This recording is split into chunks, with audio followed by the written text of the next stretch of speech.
विधिमंडळातील माझे सहकारी मराठवाडा विभागाचे शिक्षक मतदारसंघाचं प्रतिनिधित्व करत असणारे आमदार विक्रम काळे, माजी आमदार राहुल भैया मोठे, आमचे सहकारी सुरेश बिराजदार, आपल्या सगळ्यांच्या उपस्थितीमध्ये ही जी सभा नळदुर्गची होती, या सभेला उपस्थित असणारे आपल्या सगळ्यांचे सहकारी शफीबाई शेख, महेंद्र काका दुर्गुडे, गोकुळ शिंदे, अजित अण्णा जुनौदी, इसाक शेख, मुश्ताक कुरेशी, विजया कुलकर्णी, मोहसिन जागीरदार, जयमंगल जाधव, लतीफ तांबोळी, अजहर जागीरदार, हाजी बाबू कुरेशी, इब्राहिम कुरेशी, समीर मोरे, वसीम काझी, गौस शेख, हाजी खलीफ, श्रीकृष्ण सूर्यवंशी, आमचे आरपीआयचे बाबा बनसोडे, त्यांच्याबरोबरचे सर्व माझ्या आरपीआयचे सहकारी, ज्यांनी आत्ता आपल्या सर्वांच्या साक्षीने इथं राष्ट्रवादी काँग्रेस पक्षामध्ये प्रवेश केला, ते सगळे माझे मान्यवर, उद्याच्या 5 वर्षाच्या करता नळदुर्ग माझी जी नगराध्यक्ष पदाच्या करता आम्ही उमेदवार दिलेले ते आमचे सहकारी संजय अण्णा बताले आणि प्रभाग 1 2 3 4 5 6 7 8 9 10 याच्यामध्ये प्रत्येकी 2 उमेदवार आम्ही दिलेले, ते 20 उमेदवार जमलेले प्रतिष्ठित नागरिक, पत्रकार मित्र, माझ्या लाडक्या बहिणी, माझे बांधव आणि तरुण मित्रांनो, सुरुवातीला थोडासा उशीर झाला त्याबद्दल दिलगिरी व्यक्त करतो। मी आज मराठवाड्याच्या वेगवेगळ्या भागामध्ये, मग त्याच्यामध्ये आमचा जालनाचा परतूर असेल किंवा लातूरचा औसा असेल किंवा आज लग्नाची पण मोठी तीथ आहे, काही लग्नाला भेटी द्यायच्या होत्या आणि त्याच्यातनं मला शफीबाईंनी सांगितलं की दादा इथे एक जाता जाता तुम्ही सभा द्या। तसा बघितलं तर गेले 35 वर्ष समाजकारण राजकारण करणारा मी एक कार्यकर्ता, मराठवाड्याच्या प्रश्नाची माझ्यासारख्या कार्यकर्त्याला जाण आहे। जलसंपदा खात्याचा मंत्री असताना मराठवाड्याला जेवढं काही देता येईल तेवढं मनापासून देण्याचा प्रयत्न, मग धरणं असतील, गोदावरीचे बॅरेज असतील, मांजरा नदीवरचे बॅरेज असतील, सिंदफणा नदीवरचे बॅरेज असतील किंवा वेगवेगळ्या भागामध्ये साठवण तलावाचं काम असेल किंवा उपसा सिंचन योजनांचं काम असेल, ते आम्ही त्या ठिकाणी केलं। तरी देखील एक निसर्गाने अशी परिस्थिती तुमच्या माझ्या मराठवाड्यावर निर्माण केलेली आहे की कधी पाऊस जर नाही पडला तर दुष्काळाला देखील आपल्याला सामोरं जावं लागलं। यंदाचं वर्ष मे महिन्यामध्ये पाऊस सुरू झाला आणि नोव्हेंबरपर्यंत पाऊस चालला। पावसाने शेतकऱ्याला मदत करण्याच्या ऐवजी अतोनात नुकसान केलं। माझ्या बळीराजाचा कापूस, सोयाबीन, फळबागा, कांदा अशा प्रकारची अनेक पिकं ही त्या पावसामध्ये उद्ध्वस्त झाली। अतिशय माझा शेतकरी त्रासून गेला। पाण्याने अक्षरशः धुमाकूळ घातलेला होता। मोठ्या प्रमाणावर नदीचं पाणी, ओढ्या नाल्यांचं पाणी माझ्या शेतकऱ्याच्या शेतामध्ये पसरलं होतं। जमिनीच्या जमिनी काही ठिकाणी खरडून गेल्या। पुन्हा त्यांना उभं करण्याच्या करता जवळपास 32,000 कोटीचं पॅकेज दिलं। दिवाळीनंतर पण पाऊस सुरू राहिला, पुन्हा 10,000 कोटीचं पॅकेज दिलं। अशा पद्धतीनं माझ्या शेतकऱ्याला लाखाचा पोशिंदा वाचला तर महाराष्ट्र वाचेल आणि म्हणून आपण ह्या सगळी व्यवस्था केली। आज मी नळदुर्गला येत असताना आम्ही चांगले उमेदवार तुम्हाला सगळ्यांना देण्याचा प्रयत्न केलेला आहे। तुम्ही जर पाहिलं तर त्यामध्ये आपले जे संजय अण्णा बताले आहेत, हे 2 वेळेला ते निवडून गेलेले, त्यांनी त्याच्यामध्ये आपल्या सगळ्यांचं प्रतिनिधित्व नगरसेवक म्हणून केलेलं आहे। इंग्रजी माध्यमाची शाळा, इथल्या मुला मुलींना दर्जेदार अशा प्रकारचं इंग्रजी आलं पाहिजे। स्पर्धेच्या युगामध्ये माझी मुलं टिकली पाहिजे। जगाच्या पाठीवर कुठेही जायचं म्हटलं तर त्यांना इंग्रजी अतिशय उत्तम पद्धतीनं बोलता आलं पाहिजे। ही भावना त्यांनी मनामध्ये ठेवून एक चांगल्या प्रकारची शाळा इंग्रजी चालवलेली आहे. तसंच त्यांचा प्लॉटिंगचा व्यवसाय, कॉन्ट्रॅक्टर नाही आहे. बऱ्याचदा आम्ही बघतो काही पुढारी कॉन्ट्रॅक्टर लोक ही पदं मिळवण्याचा प्रयत्न करतात आणि ते स्वतःच कॉन्ट्रॅक्टर त्या ठिकाणी कामं घेतात. त्याच्यातनं लोकांचे प्रश्न अडचणीमध्ये येतात. आज अतिशय स्वच्छ चारित्र्याचा अशा पद्धतीचा उमेदवार संजय अण्णा बतालेंच्या रूपाने आम्ही नळदुर्गला दिलेला आहे. मित्रांनो, अनेक कामं आपल्याला ह्या निमित्तानं करायची. आज खरं तर मी इथं येत असताना ह्या प्रचार सभेच्या निमित्तानं मला तुम्हाला सगळ्यांना सांगायचं आहे की इथला इतिहास वेगळा आहे. युगपुरुष छत्रपती शिवाजी महाराजांनी हिंदवी स्वराज्याची स्थापना केली. त्यांनी रयतेचं राज्य निर्माण केलं. सगळ्या जाती धर्माच्या लोकांना त्यांनी आपलंसं केलं. कधी त्यांनी जातीय सलोखा बिघडू दिला नाही आणि कुणालाही त्याच्यामध्ये वेगवेगळा भेदभाव त्यांनी कधी केला नाही. त्या हिंदवी स्वराज्याचे संस्थापक छत्रपती शिवाजी महाराज, स्वराज्य रक्षक छत्रपती संभाजी महाराज, स्वराज्य जननी त्या ठिकाणी जिजाऊ माँसाहेब, तसंच घटनेचे शिल्पकार डॉक्टर बाबासाहेब आंबेडकर, तसंच क्रांतीसूर्य महात्मा ज्योतिराव फुले, त्याचबरोबर लोकशाहीर अण्णाभाऊ साठे, राजमाता पुण्यश्लोक अहिल्यादेवी होळकर, क्रांतीज्योती सावित्रीबाई फुले, माता रमाई, मौलाना आझाद, ह्या सगळ्या महामानवांना, महाविभूतींना मी अभिवादन करतो. मित्रांनो, एकंदरीतच आपण बघितलं तर ही निवडणूक, लोकसभेची निवडणूक तुम्ही बघितली, देशाचं भवितव्य ठरवणारी ती निवडणूक असते. तिथले प्रश्न वेगळे असतात. विधानसभेची निवडणूक तुम्ही काही वर्षापूर्वी बघितली, तिथं आम्ही महायुतीच्या सरकारच्या माध्यमातून काम करतोय. तिथलेही प्रश्न वेगळे असतात. कारण आपल्या इथं मराठवाडा, विदर्भ, पश्चिम महाराष्ट्र, कोकण, उत्तर महाराष्ट्र असा सगळा विखुरलेला हा भाग आणि त्याच्यामुळे वेगवेगळ्या भागातले प्रश्न वेगवेगळे, तिथली भौगोलिक परिस्थिती वेगळी आहे. काही ठिकाणी पाऊस जास्त पडतो, काही ठिकाणी कमी पडतो, काही ठिकाणी शहरी भाग मोठ्या प्रमाणावर झालेला आहे.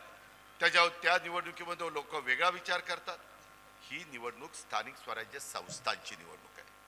बरेच वर्ष स्थानिक स्वराज्य संस्थांची निवडणूक झाली नाही आणि त्याच्यातनं जो कार्यकर्ता तयार होतो, महाराष्ट्राचे शिल्पकार पहिले मुख्यमंत्री स्वर्गीय यशवंतराव चव्हाण साहेबांनी सत्तेचं विकेंद्रीकरण करण्याच्या करता स्थानिक स्वराज्य संस्था काढल्या. जिल्हा परिषद, तालुका पंचायत आता सुप्रीम कोर्टामध्ये मॅटर आहे. मंगळवारी काय तो त्याचा निकाल लागेल आणि तो निकाल लागेल त्याच्या पद्धतीनं पुढच्या निवडणुका जाहीर होतील. महानगरपालिकेच्या पण निवडणुका आहेत. आता महाराष्ट्रातल्या 288 नगर परिषदा, नगर पंचायत्या आणि नगरपालिका ह्याच्या निवडणुका आहेत. आपली पण नळदुर्ग माझी जी काही नगर परिषद आहे त्याला एक वेगळ्या प्रकारचा इतिहास आहे. तसा तुम्ही जर पाहिलं तर एकंदरीतच ही निवडणूक नगर परिषदेची नाही तर माझ्या नळदुर्ग ह्या शहराच्या पुढच्या विकासाला दिशा देणारी ही निवडणूक आहे. आणि ह्या निवडणुकीमध्ये आमचं राष्ट्रवादी काँग्रेस पक्षाचं, आमचं घड्याळाचं उद्दिष्ट आहे की आपल्या नळदुर्गचे विकास हे आमचं सगळ्यांचं उद्दिष्ट आहे. त्या दृष्टिकोनातनं आम्हालाही काम करायचं आहे. मी नेहमी महाराष्ट्रामध्ये सांगतो, मी कामाचा माणूस आहे. मी त्याच्यामध्ये विकास साधतो. मी बारामतीचा चेहरामोहरा बदललेला आहे. मी पिंपरी चिंचवड महानगरपालिकेचा चेहरामोहरा बदललेला आहे. आम्ही आमच्या भागामध्ये करून दाखवलं आहे. आमचा भाग खूप मोठ्या प्रमाणावर आम्ही पुढे चालवलेला आहे. कालच माझ्या इथं तर तुमच्या इथं 21 जागा आहेत, माझ्या इथं 42 जागा आहेत. त्याच्यातले 8 जागा आमच्या बिनविरोध काल आल्या घड्याळाचा. बिनविरोध काहीतरी आमचं काम असेल म्हणून लोकांनी दिलं ना बिनविरोध. आज ह्या पद्धतीनं आम्ही मित्रांनो पुढे चाललेलो आहे. आणि माझी तुम्हाला सगळ्यांना विनंती आहे की नळदुर्ग नगर परिषदेच्या नगराध्यक्ष पदाच्या करता आम्ही संजयजी बताले, ज्यांना अण्णा नावाने ओळखलं जातं, यांना उमेदवारी दिलेली आहे. त्यांना नळदुर्गच्या नगरपालिकेच्या किंवा नगर परिषदेच्या प्रश्नाची जाण आहे. शहराच्या विकासाची जाण असणारा हा एक कार्यकर्ता आहे. त्याला चांगल्या प्रकारची 20ची टीम दिलेली आहे. त्यांनी एक फॉर्म आमचा त्याचा एका वॉर्डामध्ये राहिलेला आहे, परंतु तो आता दोन्हीकडे निवडून आल्यानंतर 4 ब ला त्याचा फॉर्म आहे.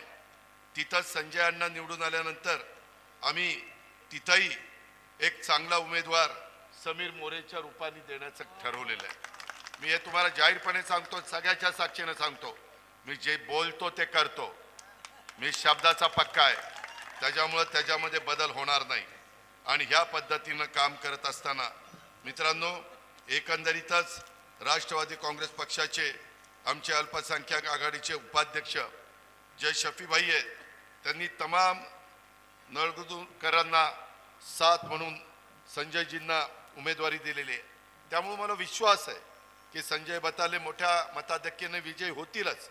परंतु त्याचबरोबर ह्या नगर परिषदेमध्ये नगरसेवक पदासाठी आपल्या राष्ट्रवादी काँग्रेस पक्षाचे 20 उमेदवार जे रिंगणात आहेत, त्याच्यामध्ये माझ्या काही माऊली आहेत, माझ्या लाडक्या बहिणी आहेत, माझे बांधव आहेत. त्याच्यामध्ये आम्ही 2च लोक हे अनुभवी दिलेले, बाकी सगळे आमचे त्याच्यामध्ये जर तुम्ही बघितलं तर साधारण आमचे स्वतः संजय अण्णा बताले हे अनुभवी आहेत. आणि त्यामध्ये मुश्ताक कुरेशी हे 2 टर्मला आहेत, मागं नगराध्यक्ष पण होते, त्यांना सगळा अनुभव आहे. काही अनुभवी माणसं पाहिजे ना, सगळेच नौखे गेल्यानंतर तिथं अडचण होती. मी देखील माझ्या संस्थांच्या मध्ये निवड करत असताना काही अनुभवी टाकतो, कारण त्या अनुभवांच्या हाताखाली माझी नवीन टीम शिकली पाहिजे. आणि तशा पद्धतीनं 21 मध्ये 19 लोक आपण नवी दिले. शफीभाई, अशा पद्धतीनं आम्ही केलेलं आहे, कारण नव्या उद्याचं ते भवितव्य आहे. उद्याच्याला हेच तुमच्या शहराचं नेतृत्व करणार आहेत. त्यांना आत्ताच कळलं पाहिजे कशी नगर परिषद चालवायची, कसे प्रभागातले प्रश्न सोडवायचे, कशा अडचणी सोडवायच्या. सगळ्या जाती धर्माच्या लोकांना बरोबर घेऊन जात असताना, कुठलाही विकास साधत असताना तो विकास हा सर्वांना बरोबर घेऊन चाललेला विकास आहे. अशा प्रकारची भावना माझ्या नळदुर्गच्या लोकांच्या मनामध्ये निर्माण झाली पाहिजे. तसं बघितलं तर मी ज्यावेळेस महाराष्ट्रामध्ये सांगतो की बाबांनो, राष्ट्रवादी काँग्रेस पक्ष घड्याळाचं चिन्ह घेऊन ज्यावेळेस पुढे चाललाय, तो शिवशाहू फुले आंबेडकरांच्या विचारधारेने चाललेला आहे. आम्ही भेदभाव करणारी माणसं नाही आहेत, आम्ही गुणामध्ये अंतर पाडणारी माणसं नाही. त्यामध्ये आपल्याला एकत्र काम केलं तरच समाजाचं भलं होतं. समाजामध्ये दुही जर माजवण्याचा प्रयत्न केला तर समाजाचं विघटन होतं, दरी पडते, लोकांच्यात राहत नाही. माणुसकी ही महत्वाची असते आणि ते आपल्याला सगळ्या धर्मांनी सांगितलेलं आहे. त्या रस्त्याने पुढे जात असताना नळदुर्गच्या पवित्र भूमीमध्ये आज ही संध्याकाळच्या वेळेला सभा होतीये. श्री देव खंडोबा यांचा आणि नानिमा दर्गा यांचा आशीर्वाद लाभलेलं हे माझं नळदुर्ग शहर आहे. नळदुर्ग म्हणलं तर डोळ्यासमोर लगेच महाराष्ट्राचा आपला नळदुर्गचा किल्ला तो येतो. किल्ल्यात धरण आणि धरणात महाल असलेला असा एक वेगळी ओळख ही आपल्याला असलेला आपला हा जोड किल्ला हा इथं आहे. आपलं नळदुर्ग हे सर्व जाती धर्माच्या लोकांना सोबत घेऊन जाणारं एक शहर आहे. अनेक जाती धर्माचे लोक इथं गुण्यागोविंदाने राहतात. माझ्या माहितीप्रमाणे अल्पसंख्याक समाज 45% इथं आहे, 55% इतर समाज आहे. परंतु आम्ही सगळ्यांना न्याय देण्याचा प्रयत्न केला. त्यामध्ये जास्तीत जास्त घटकाला आमच्या 21 उमेदवारांच्या मध्ये कसं सामावून घेता येईल अशा प्रकारचा प्रयत्न आम्ही केलेला आहे. आणि हे सगळं करत असताना नेहमी या जिल्ह्यांनी राष्ट्रवादी काँग्रेस पक्षाची ज्या स्थापना झाली तेव्हापासून धाराशिव आत्ताचा आणि मागचा उस्मानाबाद ह्या जिल्ह्यांनी आम्हाला साथ दिलेली आहे. त्याच्यामुळे खरं तर ह्या महाराष्ट्रामध्ये ज्या स्थानिक स्वराज्य संस्थेच्या निवडणुका ह्या फेब्रुवारी 2022ला व्हायला पाहिजे होता. 22 नाही, 23 नाही, 24 नाही, 25, आता 26 उजाडे. आज कुठल्या ना कुठल्या नवीन कार्यकर्त्याला, जुन्या कार्यकर्त्याला ह्या निमित्तानं थांबावं लागलेलं आहे. अजूनही एक प्रश्न आहेच. मंगळवारी सुप्रीम कोर्टामध्ये आरक्षणाचा एक मॅटर आहे आणि त्या कोर्ट प्रकरणामुळं जिल्हा परिषदेच्या निवडणुका थोड्या पुढे जाण्याची शक्यता नाकारता येत नाही. हा अधिकार संविधानाने, घटनेने, कायद्याने हा न्यायालयाला दिलेला आहे. त्याच्याबद्दल बोलण्याचा मलाही अधिकार नाही. परंतु मला जे वकिलांनी सांगितलेलं आहे ते माझ्या नळदुर्गच्या जनतेच्या समोर मांडण्याचा प्रयत्न मी ह्या निमित्तानं करतोय. येणारी निवडणूक ही सर्वार्थाने बाबांनो वेगळी निवडणूक आहे. ही निवडणूक महाराष्ट्राच्या राजकारणामध्ये अनेक घडामोडी करणारी निवडणूक आहे. ही निवडणुका झाल्या स्थानिक स्वराज्य संस्थांच्या निवडणुका, परत काही लवकर निवडणुका ह्या नाही आहेत. थेट 3.5 वर्षांनी लोकसभेची निवडणूक येईल. सहकारातल्या निवडणुका होतील, त्याबद्दल त्या भागातले मतदार आणि जे सभासद आहेत तो निर्णय देतील. ती सतत चालणारी प्रक्रिया. पण मला तुम्हाला या निमित्तानं सांगायचं आहे की आम्ही जाहीरनामा देखील काढलेला आहे. राष्ट्रवादी काँग्रेस पक्षाचा वचननामा, तुम्ही त्याला वचननामा म्हणू शकता, जाहीरनामा म्हणू शकता. यामध्ये आम्ही या नळदुर्ग शहराचं नाव पोलीस विभागामध्ये लाल अक्षरात आहे. ते नळदुर्गकरांचं दुर्दैव आहे. ते पुसून टाकण्यासाठी सर्वतोपरी नळदुर्ग शहराची मान राज्यभर उंचावणार आहे. आता ते नाव कशात लिहायचे मग आता?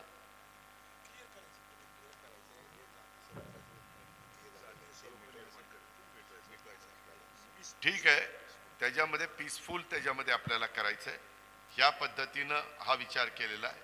त्याच्यामध्ये MIDC साठी सर्वतोपरी प्रयत्न आपल्याला करायचा आहे, ज्याचा उल्लेख मगाशी झाला. त्याचबरोबर हे शहर शेतीप्रधान शहर आहे. त्याच्यामुळे शेतकऱ्यांच्या शेतीमालाच्या खरेदी विक्रीसाठी सोयीकरता स्वतंत्र कृषी उत्पन्न बाजार समिती करायची. नळदुर्ग येथे न्यायालय सुरू होण्यासाठी आपल्याला प्रयत्न करायचा आहे.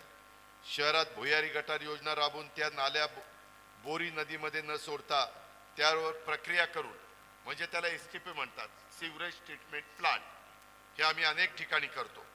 आणि त्याच्यातनं ट्रीट केलेलं पाणी मग नंतर ओढ्या नाल्याला किंवा नदीला आम्ही सोडतो.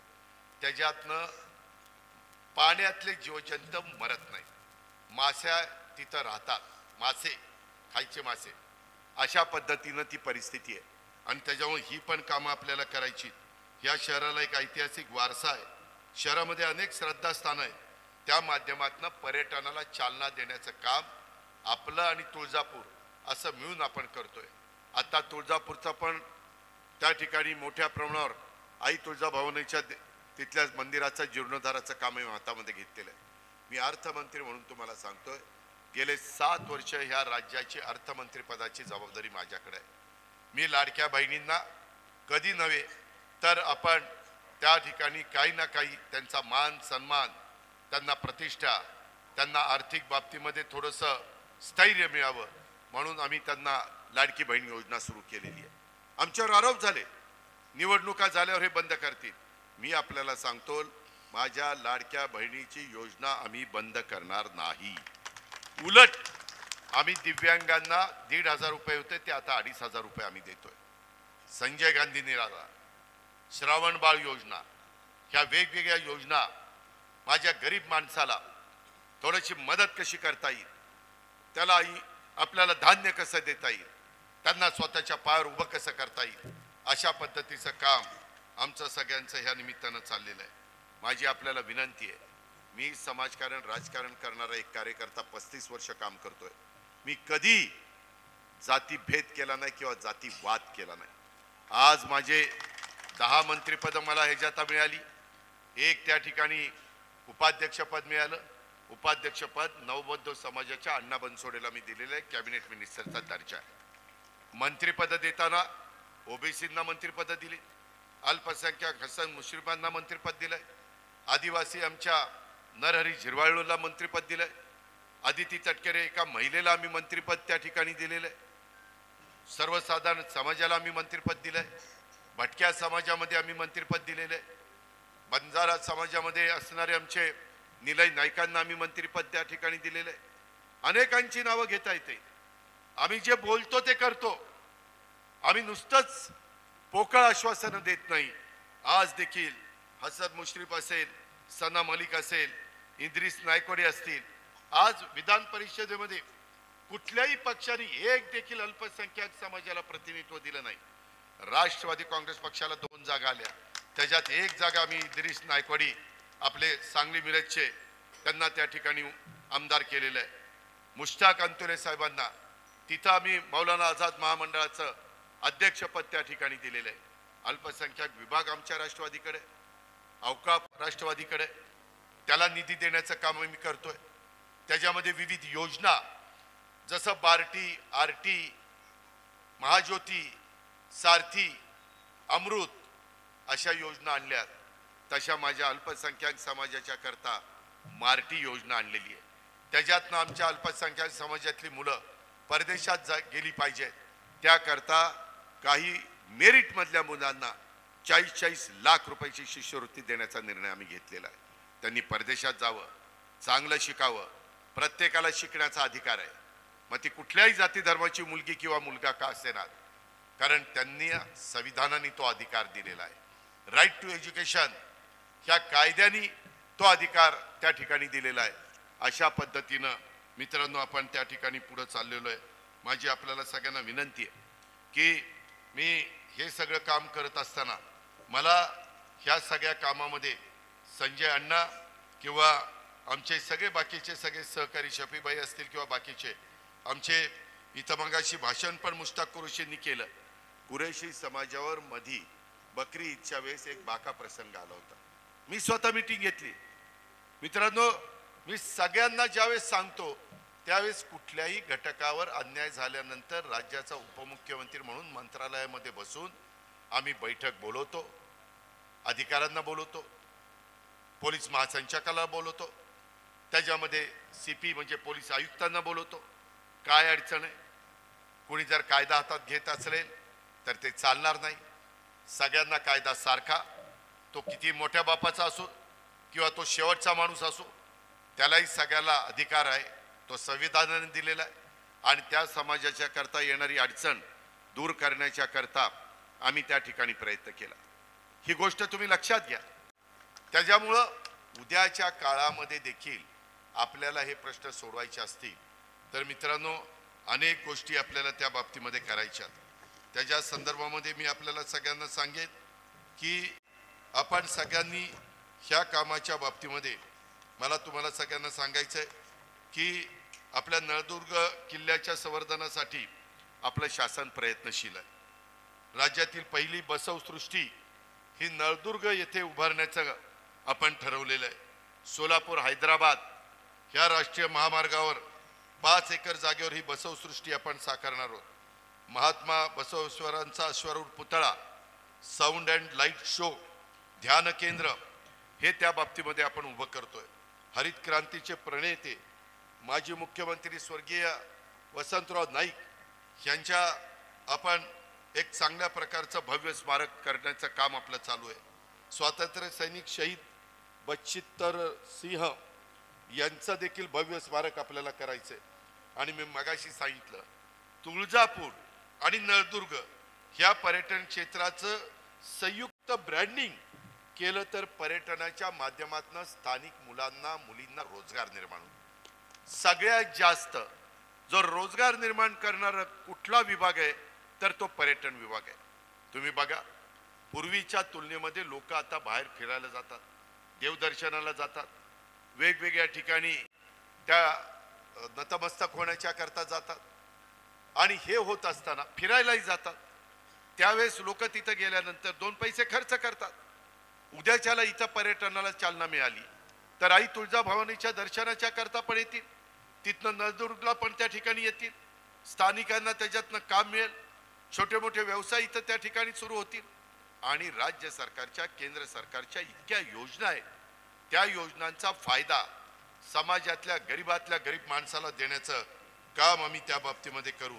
आणि त्याच्याकरता हे सगळे आमचे सहकारी, मग त्याच्यामध्ये आमचे स्वतः संजय अण्णा असतील किंवा आमचे बाकीचे सगळे माझे सहकारी असतील, हे पण तिथं कुठं मागं राहणार नाही अशा प्रकारचा विश्वास मी आपल्या सर्व सहकारी मित्रांना त्या निमित्तानं देतो। मला तुम्हाला सगळ्यांना आश्वस्त करायचंय। तुम्ही म्हणाल की दादा हे करताना याला पैसा लागतो, मलाही कळतंय, सगळी सोंग करता येतात पण तो पैशाचं सोंग नाही करता येत। मी तुमच्या पुढे बोलतो, माझ्या हातात राज्य सरकारचं तिजोरी आहे, त्याचं बजेट आहे 8 लाख कोटी, त्याच्यातले साधारण 4 लाख कोटी मला शासनाचा विविध जो पगार, सगळे शिक्षक असतील, आमचे तलाठी, ते प्रांत, मामलेदार, कलेक्टर, पोलीस ऑफिसर सगळे सगळे सगळे जेवढे काही शासकीय अधिकारी पदाधिकारी शासकीय अधिकारी कर्मचारी आहेत त्यांचे पगार क्लास 1 क्लास 2 क्लास 3 क्लास 4 ह्या पगाराला जातात. त्याचबरोबर पेन्शनला जातात. इथंही काही लोक पेन्शन घेणारे बसले असतील, त्यांचं वेळच्या वेळेला पेन्शन आम्हाला द्यावं लागतं. आणि बाकीचा जो पैसा विकास कामाच्या करता असतो त्यावेळेस तुम्ही जर मला साथ दिली, माझ्या घड्याळाच्या पाठीशी आपण मजबूतीने उभा राहिला, तर इथं नळदुर्ग नगर परिषदेच्या हद्दीत ड्रेनेज सिस्टीम, अंतर्गत रस्ते, दिवाबत्ती अशी दर्जेदार कामं जर केली तर शहराचा विकास आणि या शहराच्या सौंदर्यामध्ये भर पडणार आहे. तुम्ही काही लोकांनी सहज कधी बारामतीला यावं आणि पहिली बारामती कशी होती आणि आता बारामती कशी केली, तुम्हीच म्हणाले राव हे आपल्या महाराष्ट्रात शहर आहे एवढं चांगलं. असं करता येतं. माझं शहर अतिशय स्वच्छ मी ठेवतो, गोरगरिबांना चांगली घरं बांधून देतो. तशा पद्धतीनं भूमिहीन लोकांना, इकॉनॉमी विकर सेक्शन मधल्या लोकांना आपल्याला घर बांधून द्यायचं आहे, हक्काचं घर द्यायचं आहे. तो जागा नसेल तर जागा द्यायची आहे. तो केंद्र सरकार राज्य सरकारचा योजना आहे, त्याच्यातनं आपल्याला गरिबाला मदत करायची. नळदुर्ग हा दक्षिण भारत आणि उत्तर भारताला जोडणारा एक प्रमुख मार्ग आहे आणि या मार्गाचा आधुनिक विस्तार सोबत पायाभूत सुविधा ह्याचा विकास झाला तर लॉजिस्टिक, वेअरहाऊसिंग, पर्यटन आणि सेवा क्षेत्र, सर्व्हिस ह्या क्षेत्राला मोठ्या प्रमाणावर आपण त्या ठिकाणी रोजगार निर्माण करू शकतो. त्याच्यामध्ये रोजगार निर्मितीला ह्याच्यातनं चालना मिळू शकते. त्याच्यातून येत्या काळात जर आपल्याला काम करायचं असेल तर नळदुर्ग प्रदेशात सर्वात स्वच्छ आणि मुबलक सूर्यप्रकाश आहे.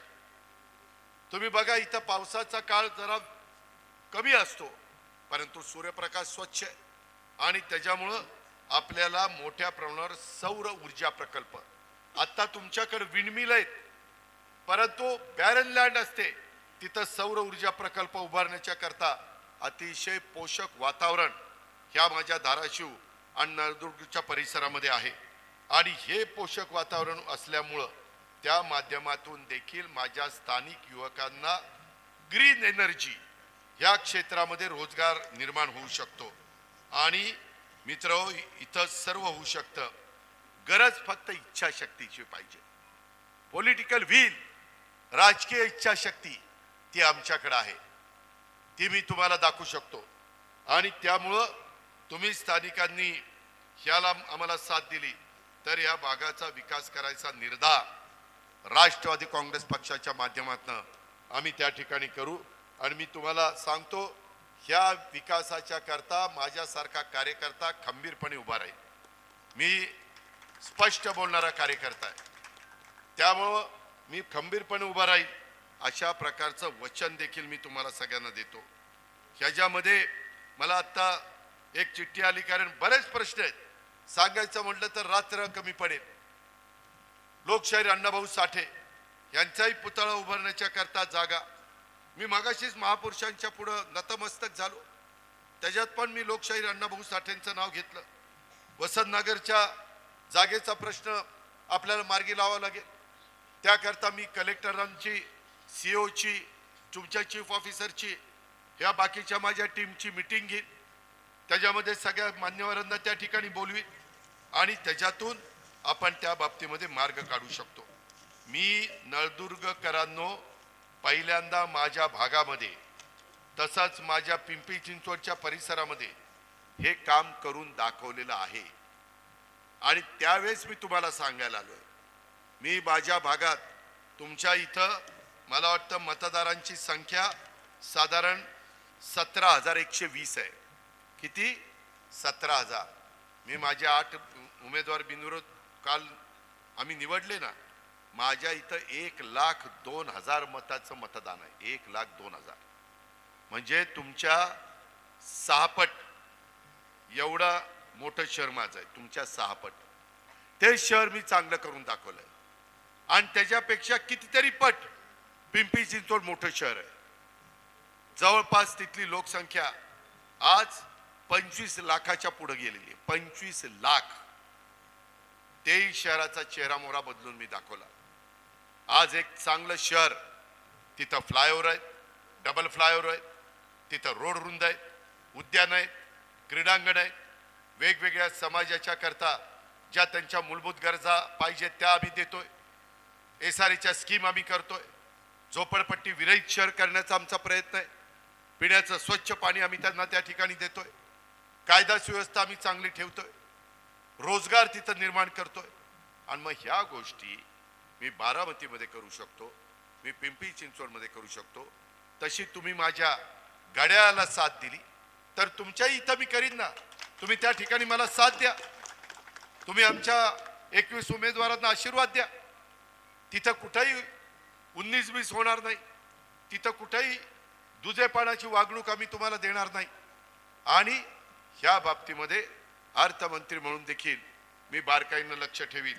अशा प्रकारचा विश्वास मी आपल्या सर्व सहकाऱ्यांच्या पुढं या सभेच्या निमित्तानं व्यक्त करतो. आणि म्हणून माझी तुम्हाला सगळ्यांना विनंती आहे की हे सगळं आपल्याला करायचं असेल तर तुम्ही उद्याच्या 2 तारखेला घड्याळाच्या चित्राच्या शेजारचं बटन दाबून आमच्या अण्णांना आणि बाकीच्या 20 टीमला तुम्ही चांगल्या पद्धतीनं निवडून द्या. शफीबाई यांचंही बारकाईनं लक्ष आहे. बाकीचे पण माझे सगळे जीवाभावाचे सहकारी त्यांच्याबरोबर आहेत. त्यांनी तिथं तालुक्याच्या बद्दल सांगितलं. ही निवडणूक नगर परिषदेची आहे. तालुक्याच्या संदर्भामध्ये देखील प्रस्ताव आल्यानंतर त्याच्यामध्ये निधी देण्याचं काम मी 100% करेल. त्याबद्दल काळजी करू नका. कारण तालुका करायचं म्हटलं तर वेगवेगळे ऑफिसेस करावी लागतात. आता माझाही बारामती तालुका आहे. काही म्हणतात जिल्हा करायचा. मी सध्या जिल्ह्याच्या भानगडीत पडत नाही. पण तुम्हाला तालुका पाहिजे. तो तालुका करत असताना त्या पद्धतीनं जो काही पाठपुरावा केला पाहिजे. राज्याचा उपमुख्यमंत्री म्हणून मी तो पाठपुरावा करायला कुठं कमी पडणार नाही. ही पण ग्वाही माझ्या नळदूरकरांना, माझ्या लाडक्या बहिणींना, माझ्या बांधवांना, सगळ्यांना, मी उपस्थित असणाऱ्या प्रतिष्ठित नागरिकांना, माझ्या युवा पिढीला सगळ्यांना या निमित्तानं देतो.